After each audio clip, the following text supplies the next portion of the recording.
And we're live. Welcome, boys and girls, ladies and gentlemen, of the FF Tilt Deck League. We've made it. It's week one of the 2020 or what? When is it? What what are we doing right now? What year is this? I have, if I have no idea, man. Time's flying. It's sometime between 2017 and 2035. All right, I think this has been a long-awaited awards podcast for our previously finished 2024-2025 FF Till Death B17 Raise your question hand if mark? you remember the season. Is that where we are? Oh, hands raised. Guys, we're on Google Meet. You know why? Because we haven't had a chance to actually meet in person. This has been going on for weeks and weeks and weeks and weeks. We have Yeah. actually been pinged by the powers that be, our administrative forces of the league multiple times about getting this out to you fine folks. So we decided, hey, what better than to, pull a fast one on Ken, hop into some fully loaded rocket ships, blast off into space, and record it live. Live. Live with Neptune in the background. So here we are, Sam. What do we got going on today? Boys and girls. Sorry, there's a train passing. There's an outer space train passing. I don't know if you guys can hear that. What do we have going on today? Just life. Uh, are you talking award style? We're gonna do some awards. yes, This is yes, this we got is it. We you know got we it. we really set the bar high in 2021, I think, with our fully produced award show, and it's just kind of taken a step down every year since. But we're back Yeah. and we're excited to be here. 2 million nautical miles away from Earth. Here we are, ready to do these awards. We only got 4 of them this year. Maybe we always have 4. I don't know. I can't remember. So we'll bang them out and let the anticipation, finally be paid off. So, guys, if you don't remember, which we had to figure out what these awards were, who won these awards. We had a mad scramble right before this to remind ourselves. But we have the award for the best fab pickup. We have the Yep. award for the best draft valued player drafted by an individual, the award for the trade of the year, and then lastly, the award for manager of the year. So what we're going to do, we're going to go one after another. We'll announce some awards. Wherever you are, stand up, take a bow, pat yourself on the back. I know there's a lot of hard work that goes into something like drafting a guy early on and him being 100x times its value. A lot of skill, a lot of hard work. So whoever wins that, be proud of yourself. Whoever wins the other awards, be proud of yourself. It's actually a really defining moment as a league member. So without further ado, Sam, I'm starting this one off in case you forgot the order of things, okay? The winner of the best fab pickup and the 2024-2025 FF Till Death season goes to, raise a glass, Kendall Cook, Kareem Hunt. I believe you picked him up for $10 or Nine $9. buckaroos. 9 buckaroos to Kendall Cook. Cheers to you. He won by a deciding vote of 10-7 over second place David Njoku. Kendall, congratulations. Good job, Ken. You won something this season after all. Good job.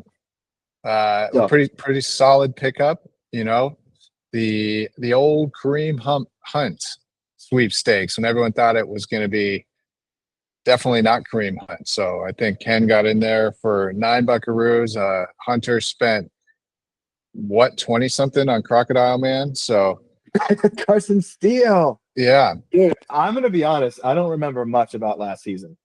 yeah, Okay, it was a long time ago already. to do this with no prep, Yeah, with we a we bunch of didn't life in between that season, we haven't you looked at can't tell, anything. guys, we didn't prep for this at all. We don't have any extra segments. It's just us getting these awards to you because Yeah, it needed to be done. So congratulations to Kendall. A good really job, Ken. actual, a pretty monumental pickup, the way that it unfolded, not for reinvigorating his team. I think he was as far as I remember, pretty running back needy at the time. But also Definitely. he parlayed that into the big time Chase Brown trade with Graham, which ultimately didn't matter for Graham, but gave Kendall a lot of formidable sort of outings to end the season. So really valuable trade, not just for the immediate impact, for what he was able to do with it as well. So congrats, Ken. Good job, Ken. Alrighty. Oh, honorable mention on that award. Juwan Jennings, third place. Graham with that sweet pick up, picked him up right before he dropped his 40 ball, I think. Tucker Kraft and Jalen Warren was on that list too. No votes though. All right, moving on. Best draft value. Ooh. The player with the best draft value, I think no surprise here, although it was a little bit closer, the voting than maybe I expected. Brock Bowers takes it home. Solid draft, late round, minimal Do you money remember whose spent. player that is? Luke and Dom. So congratulations, look at that. Luke and Dom took Brock Bowers as insurance for Mark Andrews, and boy, did that work out for them. Probably $2, I think, $4, something like that, for the tight end one on the season. So good job, guys. This was a little bit more crowded field, a little bit closer vote. Brian Thomas Jr. with 7 votes, and Saquon, both the Graham Stallions there in second and third position. Could make an argument for those guys as well, but Brock Bowers, potential league winner, maybe in some other leagues, not ours, but good job. Congratulations, Luke and Dom. Patience paid off on this one. I think most of us wanted to take a flyer on Mr. Brock, but at the point when you did it, I think most people were broke. So just a continuation of how you guys have consistently built your rosters, and that one paid off like no other. It's a pretty I don't want to say debate-filled room here, but I would say there's a lot of nuance to this award, right? Like it can be interpreted in a lot of ways. I know Kamish will have a thing to say on this award as far as who we feel might be the snub in this category, but no matter how you slice it, drafting an insurance tight end and landing that tight end one is really unquantifiable with the value. Pretty solid. When you have a tight end like solid. that compared to a guy that scores 2 against you in your opponent's lineup, it's fun to have. So kudos to Luke. Congratulations. Good job, Luke and Dom. Oh, now I really got to figure this one out. Let's see. Okay, We got pie charts and tables. There's pie charts, there's tables. I haven't really looked at this, but now locked in. I got it. So this is a classic award. It's given out every year. And I will have to say, before I announce the winner of Trade of the Year, kudos to the league on a season filled with trades left and right. Lots of trades. The activity level was insane this year. It was really cool to see everyone engaged. Some good, some bad, some pretty chalk, but a lot of impactful ones. So without further ado, the winner of the best trade of the year goes to Evan Simmons and Griffin Springfield. Evan shipped off Patrick Mahomes, Amon-Ra, Sun God, St. Brown, and Jalen Warren, and received a saucy package of Baker, QB1 Mayfield, Jahmyr Gibbs, Scary Terry McLaurin, and J.K. Dobbins. This one in the moment looked like a position of power trade for Springfield. I think we all felt that way. Dicey with Mahomes, but Baker suddenly continues his hot early season streak, rides it the rest of the season. Without a doubt, is better than Patrick Mahomes. Jahmyr Gibbs, RB one season. Montgomery goes down, further fortifies that position for him. Scary Terry with the addition of JD5. Suddenly he's the wide receiver 1 or high end wide receiver 2 that everyone wanted him to be. And then JK, especially early season, was an incredibly valuable piece in that Chargers offense. So Amon-Ra still a stud, but looking back, man, talk about a trade that really jet fueled Evan's team. When it was looking pretty dead after that initial go thing. So congrats to you guys. Really fun trade. Didn't really work out on Springfield side, but a really, really crazy trade nonetheless. Really, really great trade. And yeah, we had a lot of trades. Honorable mention goes to our trade towards the midway point of the season, I guess. The Jamar for Brees and others package. And I told you DJ Moore was going to pick things up after that trade, didn't I? I thought that was gonna win, honestly. I did. Yeah, I did think that was gonna win, but it's a solid trade.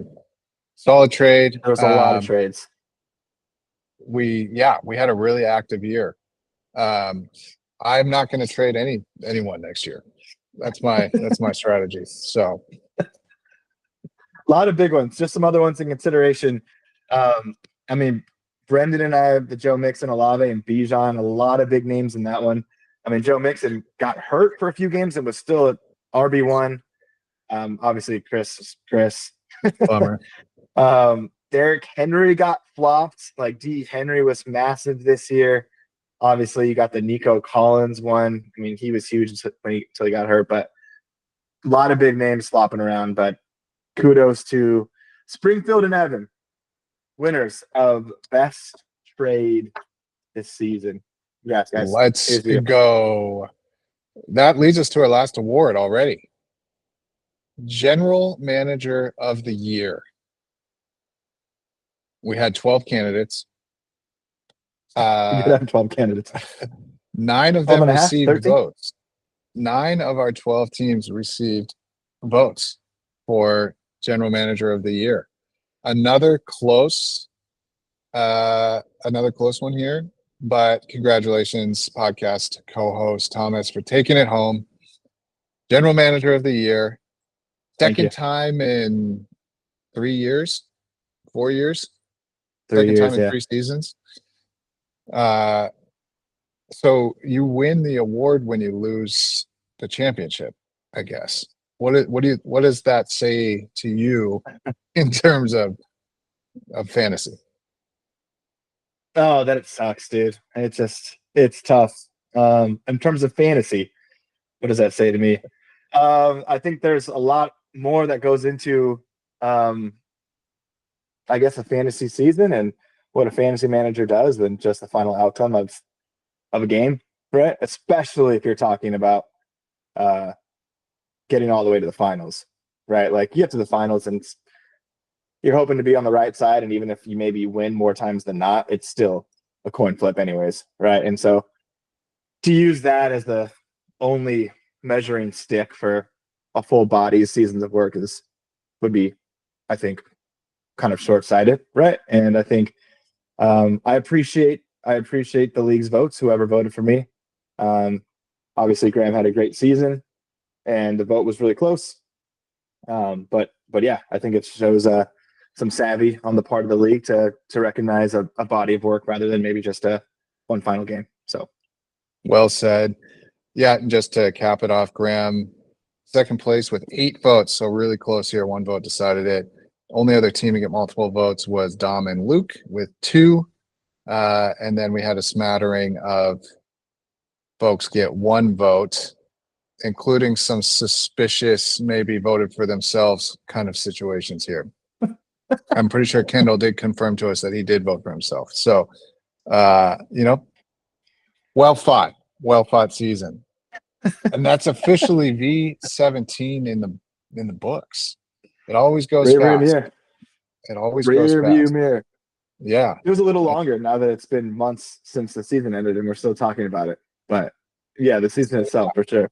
Season ended in January, right? Or just before January. We're 3 months. We're 4 months away from 2 days away from April. We're 2 days away from April. That puts us 4 weeks away from preseason. 4 months, if you're doing math, from preseason, which we're almost halfway there, boys. Dude, I have a brain teaser for you. Okay. Not even a teaser, but I'm going to put you to the test here.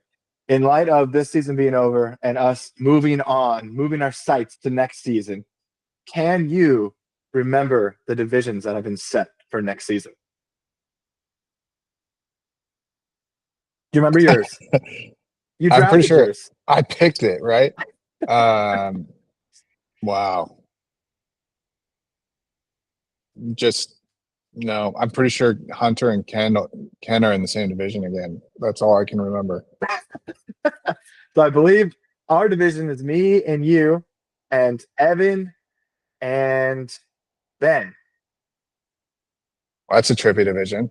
I believe. And I think it's Kendall, Casey, Hunter, and Brendan. Okay, that's an interesting division. And then I think I got swapped out for Graham in my previous division, huge in All the Japan. same. So now it's going to be Graham, Springfield, Luke, Dom, Jason. Interesting. Our division's very trippy. It's very trippy. You drafted it. You brought Milo to space? Yeah, I would never leave. I would never leave Milo behind. Did you see her? Come here, Yeah, Milo. she was Come say hi. it was blurry back when she's on the command module. Yeah, it's amazing. Yeah, so all right, quick thoughts. I'm gonna give you our division. Me, you, Ben, and Evan. What are your thoughts on that division? That's a little bit of a trippy division. There she is. Um, And let me ask you this: why did you draft? Didn't you draft me first? I don't remember. I can't remember anything. Why did you draft me? Think back. I feel like we're always doing these drafts when I'm like driving and the text is going back and forth, and then I'm like driving, having to submit picks. So your guess is as good as mine. Okay. Maybe I had designs of it being somewhat of a championship division, and it didn't end up that way. And myself included there. I mean, I think I'm 5-12 the past 2 years. So you better run train on the division. That's all I know. Okay. Well, I don't want to. Enough of the brain teasers. I won't put you to the test too much longer here. I know we're running out of oxygen. There's there's not a lot going on. So, um, any storylines that you're looking forward to for next season before we Yeah, well, I put a just bow want to on make this and another get the hell another off this announcement bus? here. We got to get off the spaceship. I'm running low on oxygen. No, we gotta it's April. We got to get serious about locking in Labor Day weekend. Hmm. So, uh, draft V18. The league is as old as we were when we joined it when we started playing. Amazing. So we're going big this year. We're gonna rent a house. Temecula, Palm Springs is what we're thinking. Hmm. Would love to have everyone and anyone that can make it. Families, obviously, we got a lot of kids flying around in the league now. Um, our thought was to just get a really baller house, tons of room, no one sleeping on the floor, and let's do this. Send the ladies off for a fun spa day one day, and then we get after it for the draft. So time to get serious about it because we gotta book the house soon. Yeah. Yeah. Okay. Yeah, that's a great reminder. Um, and I would encourage everyone, please. I know we've sent this idea multiple times in the group chat, but we haven't gotten feedback from hardly anyone. Maybe like a Most couple people. pieces of feedback. Yeah. So please, guys, because Sam and I are really gonna, take bull by the horns here and try to get this on the books in one facet or another. If it's completely off the table, let us know. If you have a strong opinion about being in a house with kids and stuff, please let us know. There's literally nothing wrong with that. I totally get it. I'd probably be on that same page if I didn't have a kid, and I was single. So let us know one way or the other. I think if there's enough people that want to be in a solo house, or maybe their significant other can't make it and they can pull a trip alone, please just like let us know, and we can do a big central house with families and hosts, and then maybe we can help you look into another house that's close or whatever for the non-families as well. But if you're okay with that, we can always find a really huge house, because I don't think inevitably there's probably going to be 3 or 4 league mates that can't make it. So we should be able to find a house that can accommodate everyone. Just let us know. We'll send another reminder after this airs in the group chat just to get the juices flowing. I think we just have a couple. Griffin Springfield, I think, confirmed as a yes with him probably in the fan. Tentative yeses. Well, a yes from Evan and also a yes from Graham. With is there a separate house going on or a kidless house going on. So have to figure that out. I know from Kendall for this year. I obviously know from Luke. But waiting, I think, to hear from Brendan as far as the travel goes, Hunter, and the rest of the league. So, guys, once this comes out, we'll send the text. Please let us know. We're trying to get this house booked, and we're going to make it a weekend to remember and hopefully a yearly thing that we can, bond and grow close and link families and all that stuff. So we're excited about that. So thanks for bringing it up, Sam. Heck yeah. What about you? What are your storylines looking into the off season here, halfway through the off season? What's your scouting routine? Oh man. For me, it's just see if I can stack Burrow and Chase and then whoever else, waiver wire guys. That's what I'm thinking to do. In reality, it's the Graham three-peat. Can this happen? This is some legendary stuff. We've prevented it from happening with Springfield. It would be amazing to not have a three-peat on our face. So we'll see if anyone can take down Graham. We'll see if Kendall can continue the train over Hunter. It's going to be a really funny division. I'd love to see it. And also really curious to see if we can get a new winner this year. We haven't had a new winner for quite a while. I don't even remember. I was talking about this with Springfield, and I might have been the last new winner, and that was 2019 or something like that. Who won in 2020? You did. No, Springfield. 2021. So the auction draft has gone me, Spring, you, me, Graham. Yep. And then Graham. So yeah, 6 years. 6 years of auction. So yeah, the last new winner was, I believe, me in 2019. And then before that, it might have been even Ben in 2014 or whenever you won your first. So 2013. Wow. So we got Brendan, Luke Dom, Kendall, Evan, Casey. One more. Of a new Or winner? no. We've had seven people have won. Believe so. Yeah. Both Griffs, Graham, me, you, Jason, Ben, I believe. There we go. Yep. So we'll see. I'm really curious to see that. It would be cool if I can't win. A new winner would be cool. Just for them. Could be the year. It's going to be a trippy year. I mean, Saquon goes first, gets injured immediately. Christian McCaffrey finally comes back. He gets drafted in the second round. Yeah. You never know what's going to happen. Ashton Genty, huge flop. Shedeur Sanders sucks. Yeah. Dial him up, dude. Dial him up. Just don't let it be you. Just don't let it be you. But yeah, I think that's it. All I got. I'm losing oxygen here. I think we're losing steam. We think we lost steam a few months ago, but we'll be back with the podcast with a vengeance. Be planned, organized, executed. We'll have weekly guests. It'll be fun. In the meantime, Sam and I are trying to cook up a side podcast that doesn't have anything to do with fantasy. So when that's up and running, please, guys, be our only 12 listeners, plus maybe our wives and partners will be listening as well. But that's a roll of the dice. But anyways, it's been fun. It's been a great season. Congrats to Graham, the champ. Congrats to all the winners. And excited to run it back, boys. But be on the lookout for that text because this draft is going to be sick. Oh, yeah. Hell yeah, brothers. Until next time. And get in shape. Get in shape. Get in shape. Yeah, 40-yard dash. We're doing the 40. All right, guys. It's been fun. Till next year. Peace.